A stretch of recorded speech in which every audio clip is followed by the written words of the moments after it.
bakanisi keza morgue mais na kati kuna bakuti elote o bango balobi bakuti o e circuler et la liba photo ya Chebe ya mort Nduki kaka na Gombe point d'interrogation non mamba point d'interrogation te bakende kotala epa Rubewa batala babisika tout batala epa batu nyonso oyo ba participera na rébellion so ba coup d'attaque grenade. Aujourd'hui nous avons une très grande crise tozali entre le tir croisé ya Chine na Italie. Quand il y a un problème au Congo on doit citer l'UDPS. Chaque fois, c'est-à-dire qu'on a utilisé l'UDPS pendant des années, corps sans vie, bakanga ngo photo, yango ne eza ko circuler. Mais tout le monde peut quand na kati ya ba photo, tout le monde photo ya corps moko boeza na kati corps moko ba misi, ba moniteur wa ba photo nde bakuti. Eza corps te mais bakuti. Ce qui est vrai, ezali c'est monsieur Otozobenga, Otobenga comme d'habitude. Général pouvait aussi avoir de photos, même ceux qui aiment Taboma.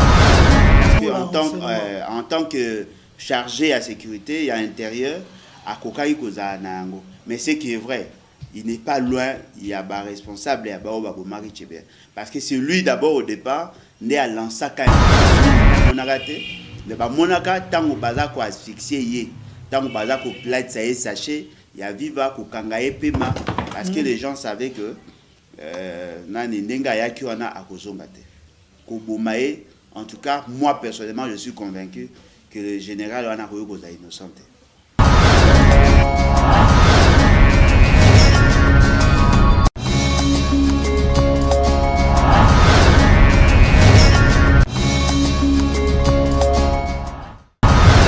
Bonjour, bonsoir, bienvenue dans l'émission Toloba Politique, une émission qui vous parle des actualités politiques de la République démocratique du Congo, notre beau et cher pays. Je suis Trésor Kimbukele, na monokombo kananga babenganga, bomengo mokondi nazali kolo Congo. J'ai encore une immense joie, ya Rosali Bosso na bino, et aujourd'hui, na koyambela bino, on a invité des marques avec Yeto Robert Alisolo, ya makambo ya ndako ya John Numbi, le général John Numbi, moni ba vidéo ko circuler, ba photo ko circuler, ba bimisi minduki na kati ya ndako ya John Numbi, pe lisusu ba bimisi oyo ba bibembe na congélateur, vous avez vu ça, mais quelqu'un qui va nous éclairer à travers cette émission. Réellement, il va nous éclairer, excusez-moi, yebisabiso réellement, et le konini et koleka na kati ya résidence ya général John Numbi. Merci nakati yango pe lisuto kobeta lisolo ya proposition ya calendrier électoral fait par le président Martin Fayulu. Je vous présente mes excuses. Émission Okoza divisée en deux parties. Première partie tozo makambo ya John Numbi et sika tosu la deuxième partie et sika wapi tokoza makambo ya proposition ya calendrier na décision ya Assemblée nationale, l'Assemblée nationale qui a demandé que ba partie prenante nyonso obazana kata seni bakutana. Est-ce que marche ya le 15 ekosimba to ekosimba te wana na deuxième partie mais na koyamba pona bino kulutu Kolo Congo, Alain Bolojwa, na yende tokobeta moi mukema solo ya général John Numbi na première partie, puis deuxième partie tokobeta na ye masolo ya proposition ya calendrier électoral et pas ya kulutu Martin Fayulu tikala branché sur la première partie, landa pe deuxième partie. Merci l'équipe mobimba ya Vision News, surtout za monoko moko na bino boko tisela ngai Alain Bolojwa to boko tisela na bandaku ya bato nyonso po bazwaye. Merci ndengana bisaki bino tozali elongo na Alain Bolojwa azali président ya Lèvons-nous bâtissons pe lisusu aza coordonnateur ya nouvelle classe politique de l'opposition. Mbote ekulutu ale. Mbote ndeko ngai, mbote na balandi, en tout cas merci une fois de plus pour l'opportunité. Ndeko kulutu Alain Bolojwa to bandana no mwa muke na makambu oyo matali ba photo ya John Numbi ozo circuler bakuti ba minduki Nandako ya John Numbi bakuti basusu bakolo ba corps ya Chebeya bamoni yango na congélateur et fanda pendant 11 ans basusu ba obi corps kaka ba corps ya batu na ba photo ya batu yo zui yango ndenge nini. Bon, en tout cas, la question est pour Senga, tout ça est une analyse profonde. Parce que chez Béa, Azalaki a un grand esprit, Mouto Abundaki pour Nabiso, Abundaki pour le pays, pour défendre les droits humains. Azali Mouto, tant que Oloba, Likamunae, Tochango, vraiment, n'a porté au Essengeli. Parce que bateau, Bazako Lobela Makamba, Lobelango avec légèreté. Question à Liboso, est-ce que nous autres à Tchébé et Bungaka? Ça, c'est d'abord la première question, il faut battre. Chebe ya bakuta kornaye. Bazana nde korne bane ko mona na te. Bane ko luka ko ya chebe ya te parce que chebe ya kundama biso to mona. Bakuta ka kornaye na côté ya monga fula mais bazana nde amona na te. Datolo beza kor bazana. Wana ezana eloko liboso. Ya mibale bazana bakuti ba mini chambre froide. Bangonde bakaisi keza morgue mais na kati kuna bakuti elote o bango balobi bakuti o e circuler et ali ba photo ya Chebeya mort bamoni bembete na kati bamoni bamoni ba photo ya Chebeya mort donc corps sans vie bakanga ngo photo yango nde eza ko circuler. Mais tout le monde peut quand na kati ya ba photo tout le monde photo ya corps moko boeza na kati corps moko ba misi ba monite wa ba photo nde bakuti eza corps te mais bakuti nde photo ba photo ce qui est vrai ezali c'est monsieur tobenga kaka comme d'habitude général pouvait aussi avoir de photos même ceux qui aiment taboma quitter parce que en tant que chargé à sécurité et à l'intérieur, à Kokai Kozanango. Mais ce qui est vrai, il n'est pas loin, il y a un responsable, il y a un Mari Tchébéa. Parce que c'est lui d'abord au départ, né à lancer une invitation à Tchébéa. Parce que Tchébéa a qu'à répondre à l'invitation. Il y a des majors, colonels, capitaines, lieutenants, même des soldats, des policiers à Molongo, ça a témoignage qu'il y a un bureau et il y avait des caméras où Monaka est déjà à Komaka. Kobimana yende batu ba monaka mingi ba monaka te mais ba monaka tango baza ko asphyxier ye tango baza ko platza ye sachet ya viva ko kanga ye pema parce que les gens savaient que nani ndenga yaki wana akozonga te ko bomaye. En tout cas moi personnellement je suis convaincu que le général wana ko yokoza innocent. Mais là vous avez la passe ezali mascarade oyo eza ko entourer le processus y enquête. Je tiens à préciser ici ou à rappeler que la justice militaire est une exigence que la justice soit abisso ou abisso civil. C'est vrai que dans abisso, chacun de nous a un juge naturel. Et sur chaque fait, il y a un juge naturel ou à kolandela dossier il y a au reproché. Et dans la batumsu badako bénéficier d'un privilège juridictionnel. C'est-à-dire que pour Kassamba, il faut que na cour de cassation, na cour constitutionnelle, na cour d'appel, c'est-à-dire que chaque niveau, il y a responsabilité, na place au bango baroyo Samba. Général Pierre Numbi, pardon, John Numbi, Aza, d'après la loi, et surtout na code na bango militaire et consort na makambo eza ko réguler to ko réglementer les secteurs ya justice na bango muto akoyi ko sambisa ye azali effectivement magistrat militaire mais il doit avoir soit un grade supérieur ou sinon même grade naïe. Oh, bateau ba na même grade naïe, baza pas plus de 4 et pas plus de 3. Mais baza mingi ka batu na bango. Baza pas plus de 3 et fort malheureusement na niveau ya justice muto aza na grade naïe azate. Ça ce sont nos juristes qui ont tenté de nous l'expliquer. C'est-à-dire que ndenge zawana pour cause à la juge Il y a John Numbi, il faut avoir 4 étoiles. Oh, on a magistrature, on a justice. Na niveau de la justice, c'est-à-dire le magistrat militaire ou le juge militaire, Moutana a 4 étoiles Azate. Ce qui veut dire que John Numbi ne sera jamais jugé. C'est vrai. Ne sera jamais jugé. Non, mais Libanda Raka ne sera jamais jugé pour faire aux reprocher. Donc, ce qui est justice à Libanda n'est qu'au jugé. Justice à Libanda, na justice populaire. Mais na ndenge ya mboka bwena Congo, mutu akosambisa ye liboso ka no sambisa ye Azate. Ce qui fait que yango eza ko retarder cette stratégie là. Si nous pouvons résoudre ce problème, il faut que tout ça la diligence ba réforme na niveau ya justice wana pe komema batu ba koma na même rang que ye pour kaza kosamba.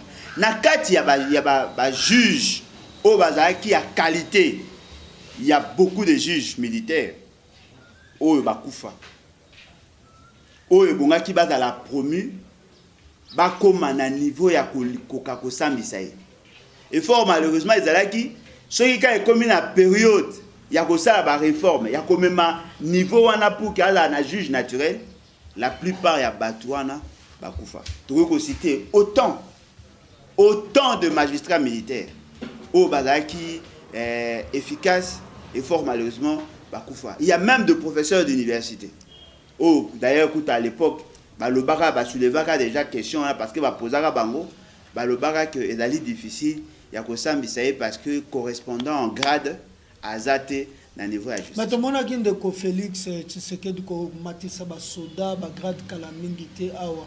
Tout ce qui ko zoaka moto ya 4 grades te malgré to ba colonel ba bimi ba major surtout biso na matete ningana ki oyo koto papa nanga komi colonel o comme donc moto ya 4 étoiles la bimi ka te. En tout cas na armée baza.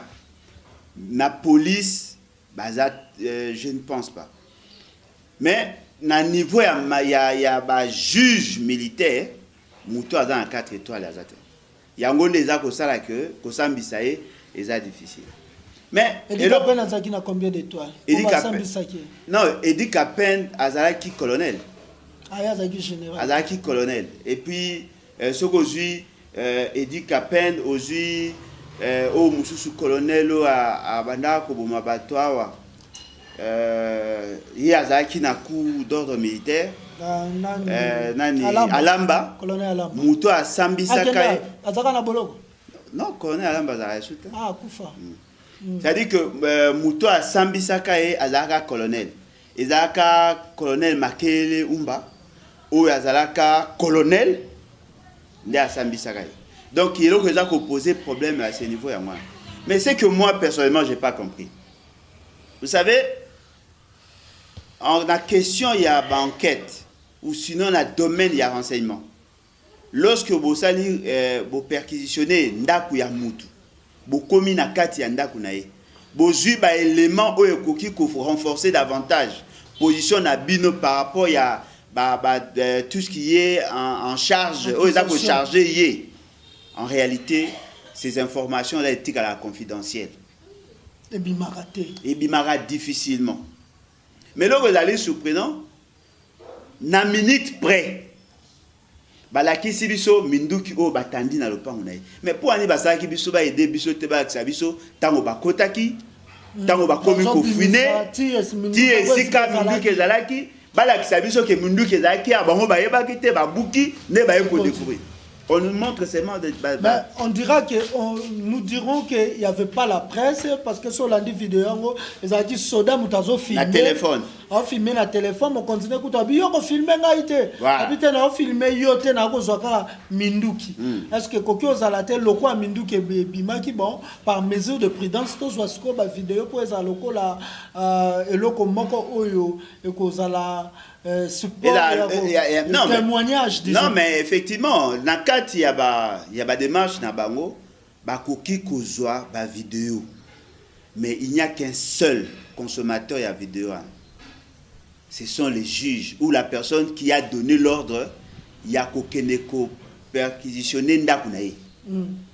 On ne peut pas mettre ça à la place publique Parce que tous ceux qui ont été impliqués dans le dossier à Makambu, il y a détention illicite, il y a des armes. Bango tout besoin d'informations qui va vous poursuivre. Se préparer. Non, mais c'est préparé. Déjà, la justice spectacle au c'est qu'il y a de la biso. Tant que déjà dans le cas à niveau de l'IGF, tout dans le dossier contre M. Tsongolo. Automatiquement, le dossier est commis dans le niveau de la justice. Est-ce qu'il n'y avait pas moyen, il y a qu'au bombe à certaines informations? Parce que mon gouvernance est commis à Facebook, gouvernance est commis à WhatsApp.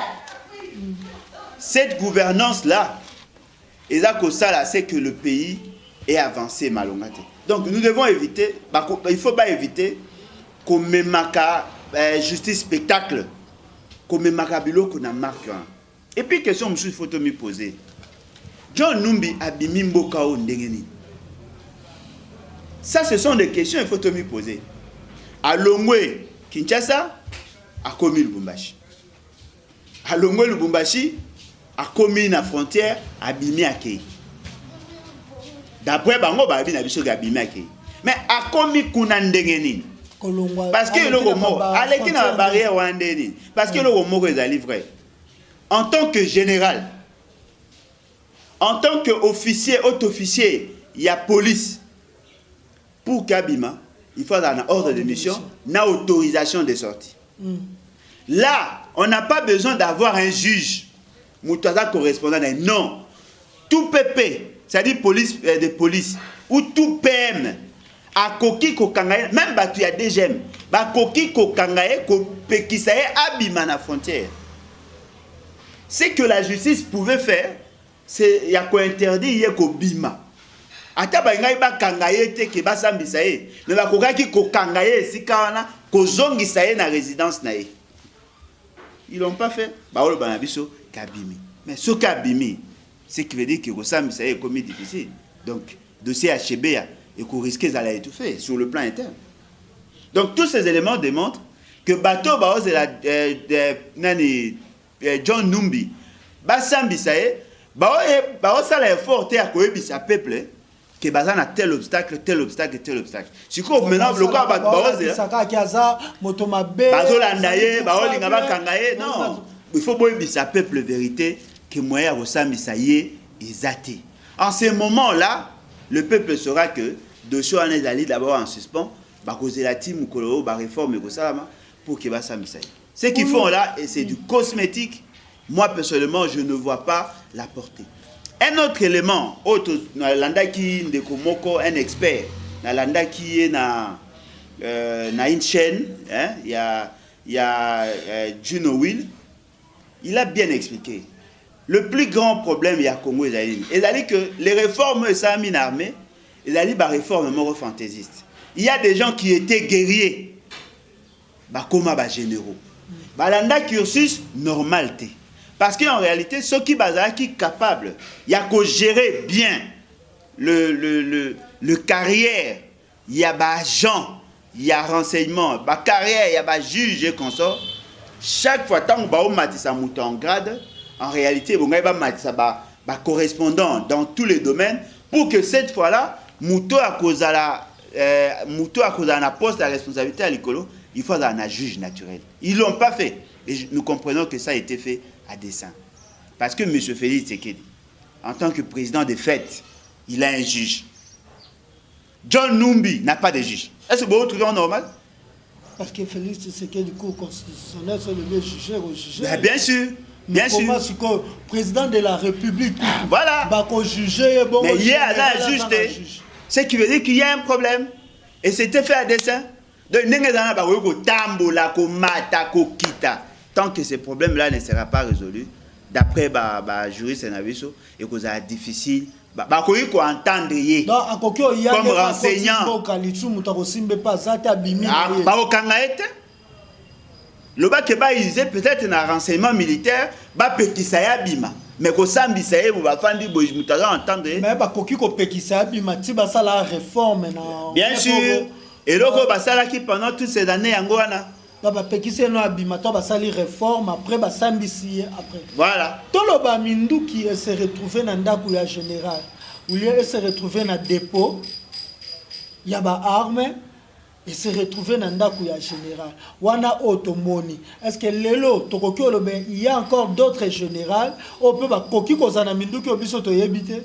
Ndeko nangai D'autres généraux disons.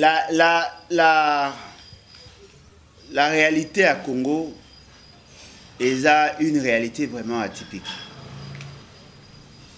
Tous un exemple simple. Nakati ya guerre.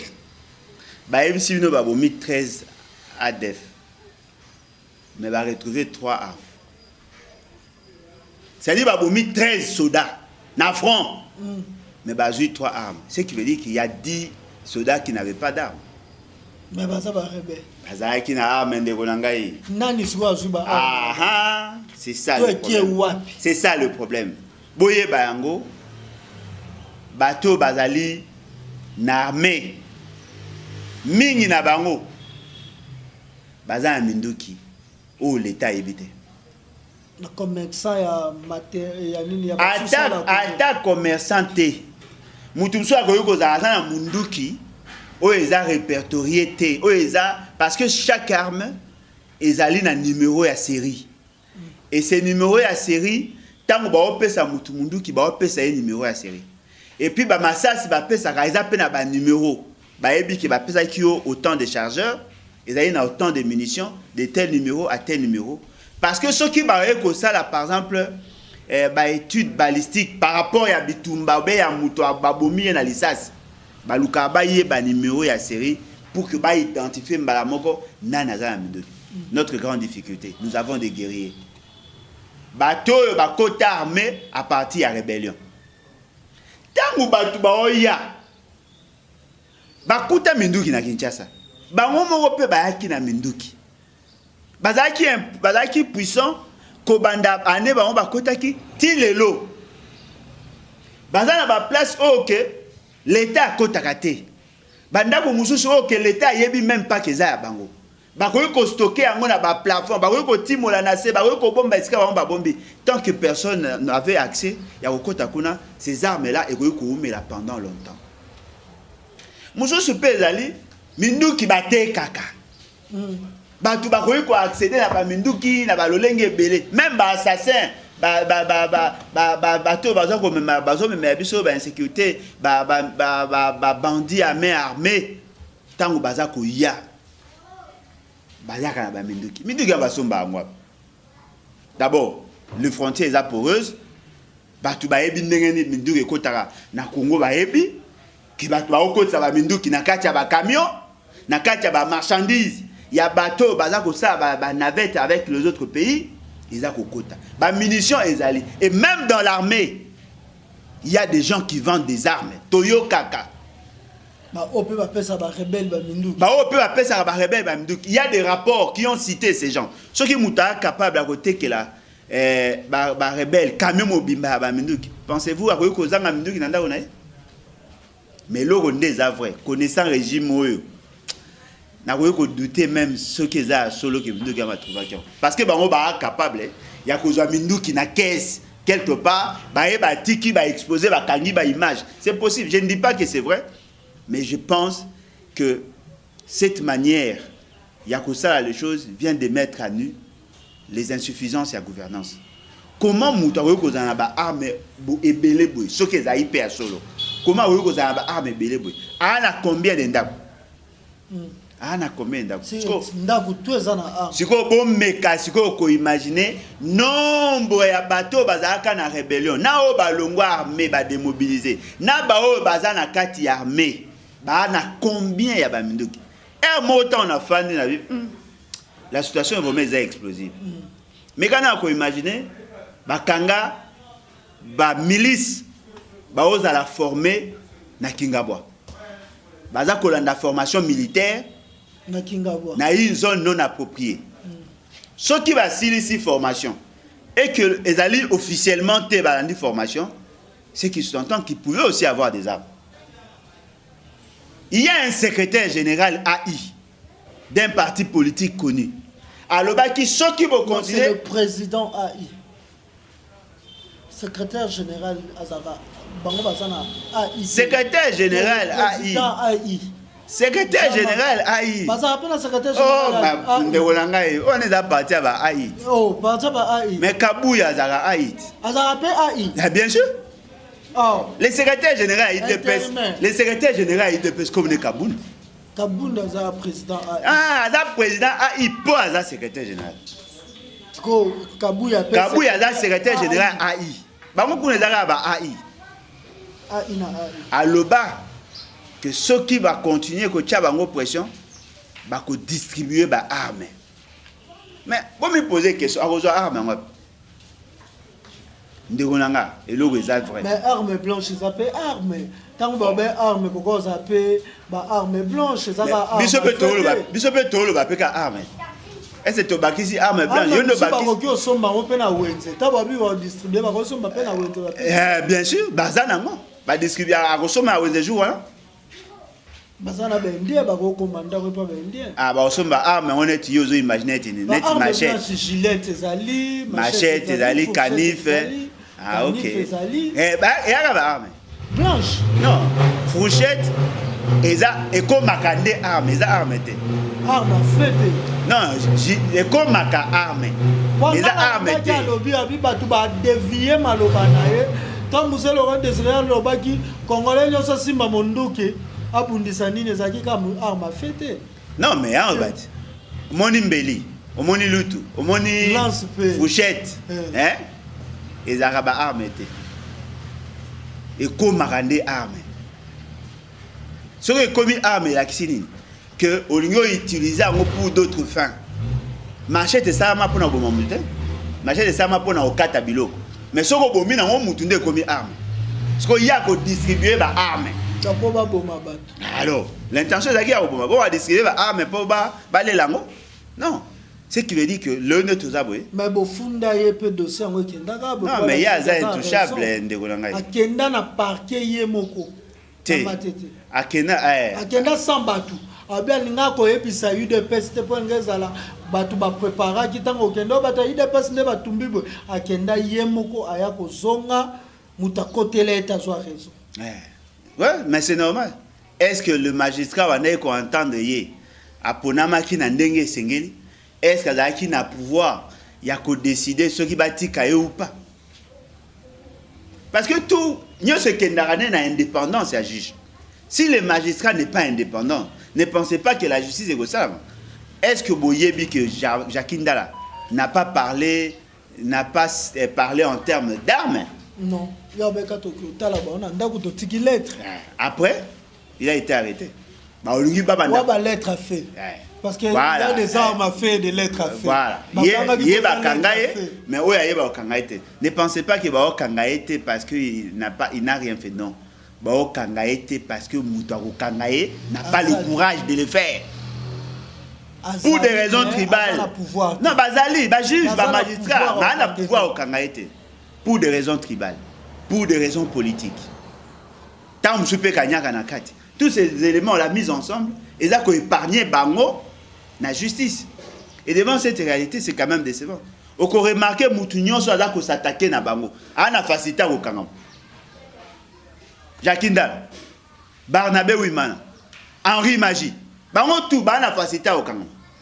Mais bateau, Bazana Bango, oh, Basali Mabé, au Kangamate. Et c'est quand même décevant. Alors, ce qui veut dire que l'on est aux abonnés, tout le monde se rend compte que M. Félix Tshisekedi n'a pas le pouvoir qu'il prétend avoir. Il n'a pas le pouvoir d'arrêter certains cadres. Il y a FCC. N'a pas le pouvoir d'arrêter certains cadres. Il y a Union du Sacré. N'a pas le pouvoir de faire arrêter, parce qu'il n'a pas le pouvoir effectivement d'arrêter, parce que la Constitution ne lui reconnaît pas ça. Dans ces politiques, il n'a pas le pouvoir. Il y a que ça là, que Bakanga, généraux Misusu, n'a pas le pouvoir. Ce qui veut dire que tout le monde a l'élo. Il a qu'à mettre à nu les insuffisances et à pouvoir. À telle enseigne que M. Félix Tshisekedi peut prendre une décision. Atindi Batouba exécuter. Batouana tant ba comme sika ba ko exécuter, on leur dit vous n'avez pas le pouvoir de le faire. C'est-à-dire que quand on doute na pouvoir, il y a mouton à sommet de l'État, c'est qui veut dire le pouvoir réel n'existe pas. Comment peut-on expliquer? Une forte délégation. Bah jupenda avion le quoi bato malonga, ba commune à site moko ba américain ba ici ba ngo ko tate. Ba chinois ba ici ngo. Oh. Mais bon, même américain na baza batu bayo soutenir Félix. Wana ila ba soda o bayaki ba na makamna ba musu to koye bango kami. Merci to koye bango kala mingi te to évoluer na makamna na biso pour mutuna otuneze belé la question John Numbi vraiment il faut to panza teke pour to yeba malam motuna nangeza boy. Ba arme soki eze pas ba généraux. Est-ce que tu espérais état de siège et Simba pourtant déjà ba arme nini mboka bando tambisa mais pas ba civil rébellieux zaki soi-disant ba arme bimé pas ba généraux mais siko awa armée mutu azotambisa est na risque otomoni ya ba arme pas ba généraux ce que ça solo sort ya est mboka Congo. Mon frère, je crois que tout le belé ont déjà mbalébé. Le problème n'est même pas au niveau, il y a détention à bas armes, à niveau à bas généraux. Le problème est allé que c'est que vous vivez dans la partie est, ils ont mafia. Na loba yango, ba tu es belé ba loba, et même M. Félix c'est qu'il a loba. Mais quand il disait ça, Aza Kozwango avec légèreté. Ce sont des réalités vraies, réelles. Mais quand on imagine, dans ces pays-là, il y a des coins. Nakati a partie est, des zones où l'État congolais n'a aucune influence au Congo. Na Congo. Mais Alain Foucault a sali une interview. Batubaza Kolobelango chaque jour. Et pourtant, Kolobelango bien avant. Il y a des entreprises qui ont des sites d'exploitation. Bah, on a des pistes et des avions. Bah, on a des nyonso et sengeli bango ba exploiter. Bah, la kisi na bango. Bah, la kisi na bino. Bah, matière o bango baza ko exploiter. Mais en réalité, na kati ya ba matière wana, il y a d'autres matières. Il y a des teneurs et des licolos où ils ont déclaré. Parce que nous sommes dans un système fiscal déclaratif. Ces gens-là, tout en sachant qu'il y a des groupes armés, mais bango va continuer à exploiter, qui sécurisent leur personnel. Banani va sécuriser le site na bango exploitation. Parce que, dans Toyo quitté, que groupes armés, groupes armés, bah yé ko insécuriser ba site ya ba américain ba site ya ba chinois oh baza ko exploiter na partie est tobé na maele ce qui veut dire que ces gens là oh baza bobenga ba groupes armés ba na ba point ba ba koma pété c'est-à-dire que là ba site oyo ni armée régulière ni le groupes armés oh baza ko toucher. Vous comprenez que Batouana ne va pas entretenir la situation chaotique. Il y a un gouverneur, il y a gérer Kinshasa.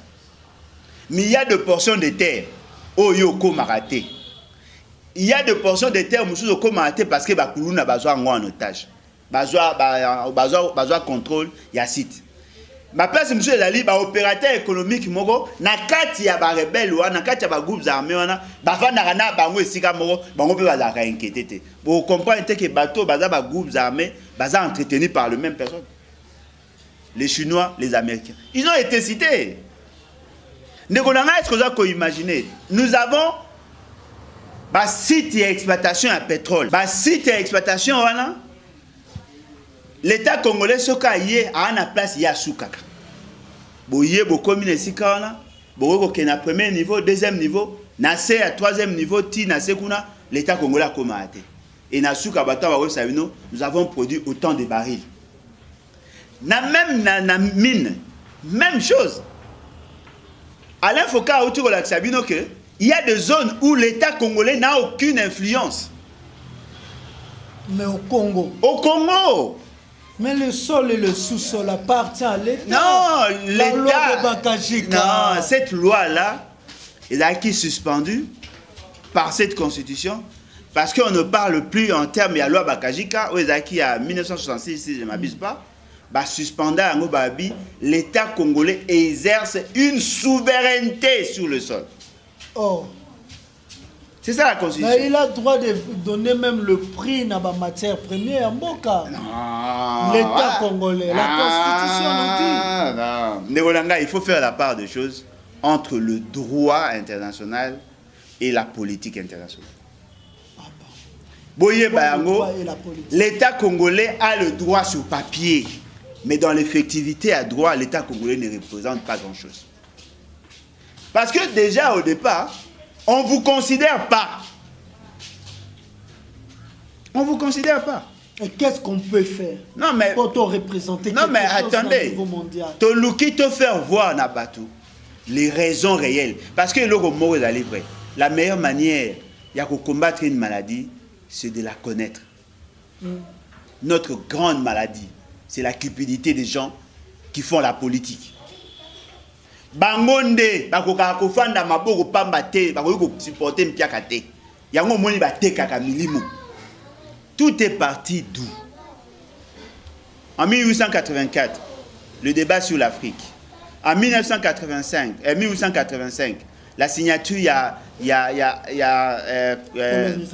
acte de Berlin. Article 2. On insiste sur l'exploitation en Congo. Est-ce qu'il y a eu de modifications dans cette philosophie-là? En 1911, la conférence de Saint-Germain de l'Aé, on a tenté de réajuster, mais on n'a pas résolu ces problèmes-là. Toutes les puissances ont le droit d'exploiter chez nous. Congo est à un bien 100 mètres. Mais c'est pourquoi? Parce que la Belgique n'est pas forte? Non, la Belgique a l'acquis gestionnaire. La Belgique n'était pas propriétaire. Ce sont les 14 puissances. Congolais, nous appartenons, d'après leur philosophie, nous appartenons aux puissances. Comme des objets. Mais on a raison, on a le géré parc. Bagnamanyo se l'a aillé. Bozara le parc, voilà, yono va comprendre. C'est-à-dire que devant cette réalité, ma père et l'indépendance, tant Bakenda qui revendiquait ses droits, ils ont mal négocié. Il suffit seulement de voir en face d'eux, il y avait qui et qui. Les vraies questions, les questions profondes n'ont pas été abordées. Mais M. Mobutu accède au pouvoir. Il a compris ces enjeux-là. Il a tenté, il a renforcé davantage la dignité et fort malheureusement, il a plus investi dans la sécurisation, il a pouvoir naïf. Tant que M. Mobutu a maîtrisé sous bienté, ils ont maintenant cherché à soutenir l'idée à la 13 parlementaire dans la création à IDPS. Vous remarquez, en 1990, la grande crise est bannie comme maintenant au Congo. Il y a des dossiers à Lititi Mboka. Lititi Mboka, Boyokara Amona Katanga. Oh, Abomi Bakasayen. Un seul individu à Koufa, oh, Babomaka, plus un autre individu à Koufa, Katanga, qui manda à Koufi. Balobi que Mobutu a tué des Kassayens. Qui a formaté tout ça? C'est l'UDPS. A fragiliser l'État. Bakoufara 2, Moko Baboma. S'il faut parler de l'histoire, un fou noir au pays des Blancs, avec le professeur Pi Chibanda, qui a expliqué Ndengenini Bakasaya Bakoufa, même na port. Lui, il a fait des images à l'époque. Non, il faut faire la part de choses. Il faut faire la part de choses entre l'opération Lititi Mboka na massacre Yabakasayen ou Salamaka par Kungwa. Ah bon? Ça c'est un autre dossier. Non. Bon, tu sais que l'Arabie que Mobutu était derrière. Ça c'est un autre dossier. Na dossier à Lititi Mboka, yangonde justifié qu'à embargo. C'est à partir du dossier wana ndeba ko pesa so embargo. Ba pesi so embargo. Pekisi armée Nabiso a se procurer des armes de manière formelle et ça dit que l'armée il s'est posé un problème. Pour fragiliser encore Mobutu, ils ont créé les conditions à pillage. baye copier 91, baye copier 93. Automatiquement, ça crée la désarticulation économique. Mobutu n'avait pas de moyens, il n'avait pas d'armes. On a fragilisé l'État. En 1994, Babomi Mouto a qui partenaire à Biarimon. 1996, le Rwanda et les autres pays se sont organisés pour attaquer l'État congolais. Une année après, bah gagné. Vous savez quand ces gens-là sont venus, chaque pays représentait les centres d'intérêt, il y a ma puissance. Ma commune à Congo, ma Fandi, ma bandi Kosenga, ma concession et consort, Laurent Désiré Kabila, l'essence patriotique est liée. À l'objet, non, pas question, il a bloqué. Le fait seulement qu'il a bloqué, on a organisé le même système au Bakotisaki pour l'éliminer. Babomi Laurent Désiré Kabila. Tant on va Babomi Laurent Désiré Kabila, Joseph Kabila, en venant au pouvoir, connaissant les réalités, qu'est-ce qu'il dit? Il a fait une déclaration le 21 janvier 2001, disant que notre pays a vécu dans l'autarcie pendant des années. Il y a une politique, il y a ouverture. La même année, le même mois, le 26, a été prêté serment devant le juge à la Cour suprême. Est-ce que vous savez que pendant cette... Pourquoi Baïnaki Kabila? Non, mais Baïnaki est justement parce qu'il y a un frère dans l'opération, dans le plan de Bango. Andima qui après a changé. Dans l'élo, Yosué Félix a changé, a dit que non, je vais servir le peuple. Au soutenir. Au soutenir. Il y a un problème exact dans au soutenir. Non. Bon, ça la choix entre que soutenir le peuple pour que Mokebi Manamignolo n'a que ça la jouer rôle comme un pantin. Parce que problème exact, quand je soutiens, tout le problème la population africaine ou encore congolaise, il y a un sérieux problème pour reconnaître au soutenir. On a vu ça à Nassilissa, nous avons vu ça avec Mobutu, les documentaires. Mobutu riche, Mobutu rendre Bokane pauvre a été réalisé par le blanc. Et après, maître Kaonde Metaki, pour na baten misaka peuple wana atelemela Mobutu Kweya. Les loyo lobito Kabila telemeli mondele, ils ont toujours utilisé à travers les mouvements citoyens qui sont financés par les Nations Unies. Ils ont organisé des manifestations pour mettre Kabila KO. Et vous ne pensez pas que lobby Félix a tourné regard vers la population? Ça sera toujours la même population qui sera influencée par les mouvements et les Nations Unies pour abakoy ça. Félix, non, mais attendez. On va faire la part des choses entre ma position et la position d'ensemble. Yebango, ce qui est Etienne Tshisekedi, Azalaka sous-traité na dossier à l'Ititi Mboka, on n'allait pas connaître l'embargo. Ce qui va être manipulé pour occasionner le pillage, parce que vous remarquez, bateau bafandaka ou baneko travailler na limité, parce que limité d'ara limité résidentiel, na limité industriel. La plupart des bateaux baneko ça na ba industrie wana, baneko fa na Kingabwa, ba fa na Mombele.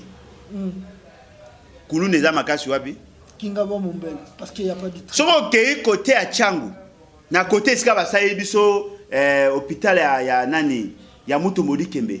Il y avait aussi des grandes entreprises là en General Motors. La plupart des bateaux baneko ça ba fa na ba Masina, ba fa na Kingasa na Suka.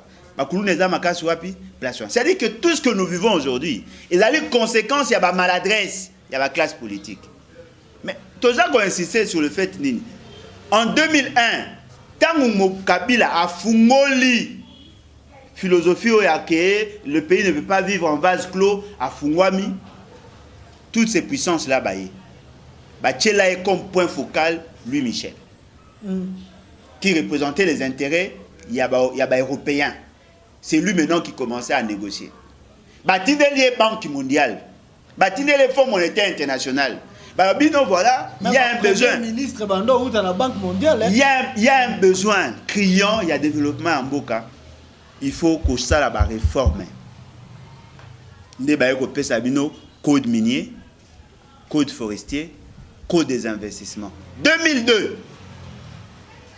C'est en ces moments-là que tous ces gens-là, oh, bah, boté la bango ba contrat, na ba bazaki na posa ko sa contrat. C'est en ce moment-là ndé ba yaki belé. Les gens ont applaudi. Non, voilà, les investisseurs commencent à venir. Mais ces investisseurs-là, bah somba bilo na biso à vil prix.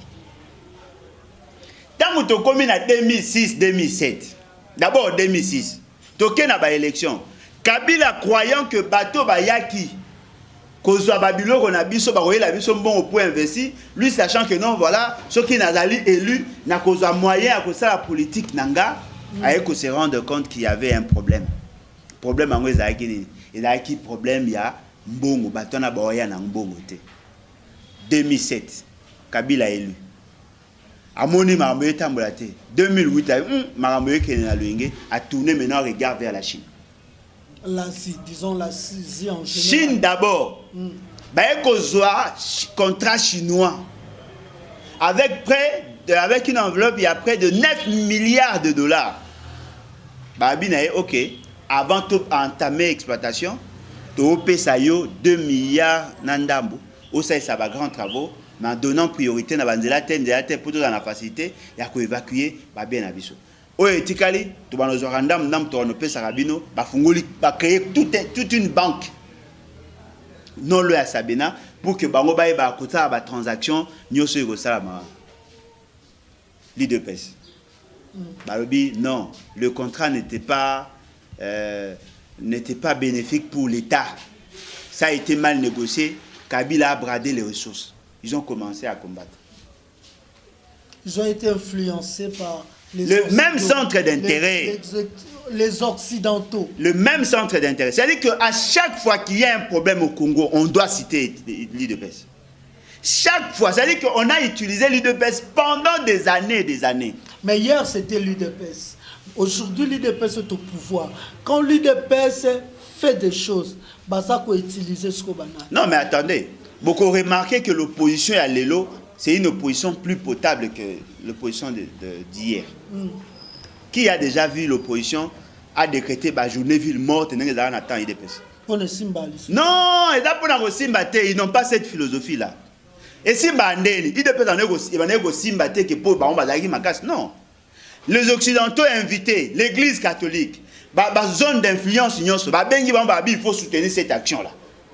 C'est comme ça que l'argent a circulé pendant des années. Des mouvements citoyens. Tous ces gens-là. Même des mouvements citoyens qui ont été créés par l'UDPS pour soutenir les manifestations de l'UDPS. La classe politique a été utilisée pendant des années. Et la conséquence, c'est quoi? Aujourd'hui, nous payons la facture. Vous pouvez imaginer. Kabila signe de contrat avec les Chinois. Kabila signe de contrat avec les Américains. Mais sur le taille dans les médias, chinois, mais Alain Foucault américain. Vous savez pourquoi? Aujourd'hui, nous avons une très grande crise. Tous alliés entre le tir croisé, il y a Chine et les États-Unis. La Chine, tant que les États-Unis commençaient à se désengager, parce que Kabila a fait plus d'avantages dans Bango, les Américains sont arrivés à vendre leurs actifs dans les Chinois. Tant que les Américains vont perdre l'espace congolais parce que la guerre commerciale qu'il y a au niveau international entre les États-Unis et la Chine, et c'est comme ça que les Chinois ont commencé à avoir des matières premières au Congo. L'Amérique est seule, avec un monopole. Et devant cette réalité, ça bloque la machine. Bomonaka a faire, il y a compagnie Huawei avec les téléphones. Oh, puce,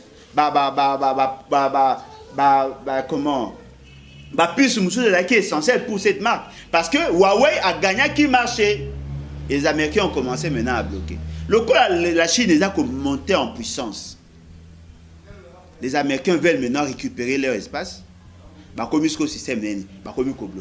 les Américains ne viennent pas directement. Ils passent par d'autres pays, notamment le Rwanda. Il faut que récupérer influence, casser les Chinois, mettre en place tout ce qu'il y a comme médias. Au Congo, on a Bamindele, en Chine, là-bas, Bazako exploité dans le Congo. Le Congo ne se retrouve pas. Mais au même moment, de l'autre côté, il y a aussi les Américains qui exploitent, mais que personne n'en parle. Ce que guerre, on a ce que M. fait, c'est quand même son enquête. Avec maladresse, il y a quand même la Russie.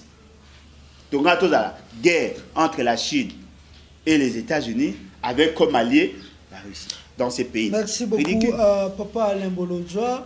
Boyoki to développer mingi wezaki masolo ya Général John Numbi.